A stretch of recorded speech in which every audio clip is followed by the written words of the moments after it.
नमस्कार दोस्तों, आप सभी का बहुत बहुत स्वागत है पाक मीडिया कॉमेडी के एक नए वीडियो में। उम्मीद करते हैं आप सब बहुत अच्छे होंगे। दोस्तों, जैसा कि हम सभी को पता है कि मालदीव के राष्ट्रपति इस वक्त भारत में है अपनी वाइफ के साथ, और आज वो प्रधानमंत्री मोदी जी से मुलाकात की है और डिफेंस एग्रीमेंट पे साइन हुआ। मोदी जी बोले कि जो बिल्डिंग है उसका इंफ्रास्ट्रक्चर पर भी काम करेंगे और जो पुलिस है उसको ट्रेनिंग भी देंगे। अब उसके बाद तो पाकिस्तान में मच गया बवाल, क्योंकि यही मालदीव कुछ दिन पहले इंडिया आउट का ट्रेंड कैंपेन चला रहा था मालदीव में, और आज यही भारत के सामने अपना झोली फैला रहा है। तो आइए देखते हैं इसको लेके पाक मीडिया क्या बातें कर रही है। लेकिन वीडियो में आगे बढ़ने से पहले चैनल पर नए चैनल को सब्सक्राइब जरूर से कर ले। तो आइए देखते हैं आज का ये वीडियो। मुझे समझ नहीं आ रही कि मालदीव्स के जो प्रेसिडेंट है उन्होंने किया क्या है। 4 महीने पहले कह रहे थे कि इंडियन फौजी जो है निकल जाएं, और आज आके इंडिया से डिफेंस एग्रीमेंट करके चले गए हैं। आपको पता है इस डिफेंस एग्रीमेंट में क्या होने जा रहा है? छोटी छोटी चीज़ें बता रहा हूँ अभी तो मैं आपको। इंडिया जो है मालदीव की मिनिस्ट्री ऑफ डिफेंस की बिल्डिंग बनाएगा माले के अंदर, और वो सारी इंडिया सपोर्ट देगा। जितना भी मॉडर्न इंफ्रास्ट्रक्चर होगा वो सारे का सारा जो है, जितना भी मॉडर्न इंफ्रास्ट्रक्चर होगा वो सारे का सारा इंडिया देगा। इंडिया ही बिल्डिंग बना के देगा। इंडिया मालदीव्स की पुलिस सर्विसेज की कैपेसिटी बिल्डिंग करेगा।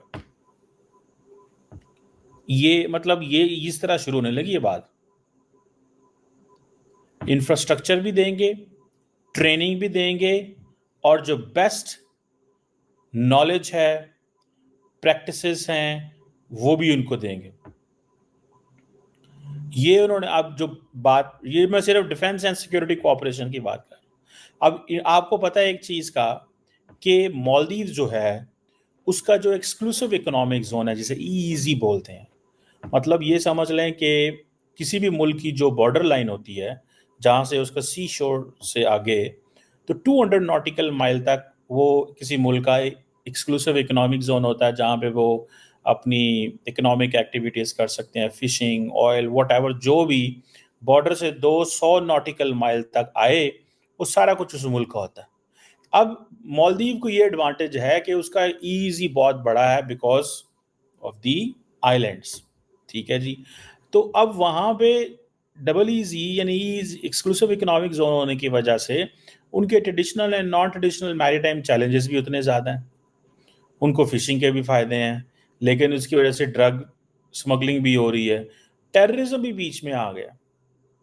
कभी सुना नहीं हमने वहाँ पे माले में कोई इस तरह के वाकयात हों, ठीक है, लेकिन फिर भी इंडिया इसको लिंक कर देता है ताकि जितने भी कोई ऐसी इस्लामिक मिलिटेंट ऑर्गेनाइजेशंस हैं उनके हवाले से कोई ना कोई चीज़ अगर है तो इंडिया उस पर वो सपोर्ट करना चाहता है।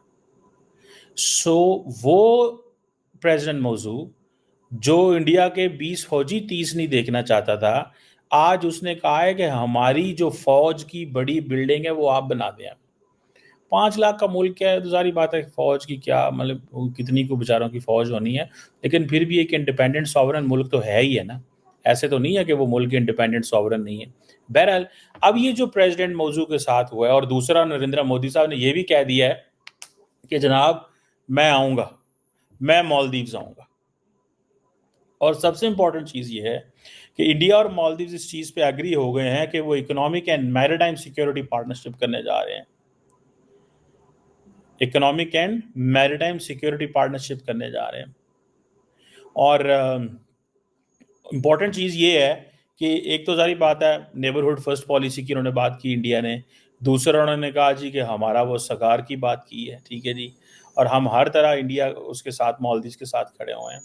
और उन्होंने कहा है कि हम आपको हर तरह की एमरजेंसी सर्विसेज देने को तैयार हैं, एमरजेंसी फाइनेंशियल असिस्टेंस भी देंगे, इंफ्रास्ट्रक्चर भी बिल्ड करके देंगे, ठीक है जी। और दूसरा ये है कि आप बताएं आपको चाहिए क्या। अब सारी बात है छोटा मुल्क है, मैंने आपको पहले भी बार बार कहा है कि छोटा मुल्क है। इंडिया कहता है जी कि मैं फर्स्ट रिस्पॉन्डर हूँ मालदीव्स के अंदर, फर्स्ट रिस्पॉन्डर हूँ मालदीव के अंदर।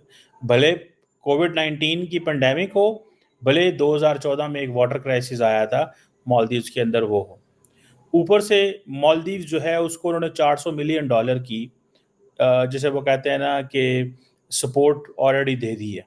ठीक है जी। ऊपर से इंडिया ने एक और एडवांटेज ले लिया है कि इंडिया कहता है जी कि हम करेंसी स्वैप एग्रीमेंट करेंगे आपके साथ, ताकि मालदीव्स के इंडिया तो डी डॉलराइजेशन पे लगा हुआ है ना। इंडिया कह रहा है जी हमें क्या जरूरत है डॉलर को बीच में लाने की, आए करेंसी को स्वैप करें, आपको क्या चाहिए हमें अपनी करेंसी देते हैं, हम आपकी करेंसी ले लेते हैं, आप हमारी करेंसी ले लें। ठीक है जी। असल में तो हर मुल्क जिसको भी डॉलर सेव हों सिक्योर हों उसको एडवांटेज है। सो इंडिया बेसिकली उनकी करेंसी लेना चाहता है। अब होगा क्या कि इंडियन ज़्यादा जाते हैं मालदीव्स के अंदर। ठीक है। सो इंडिया को ही इसमें एडवांटेज है क्योंकि इंडियन करेंसी ज़्यादा वहाँ जानी है मालदीव्स के अंदर।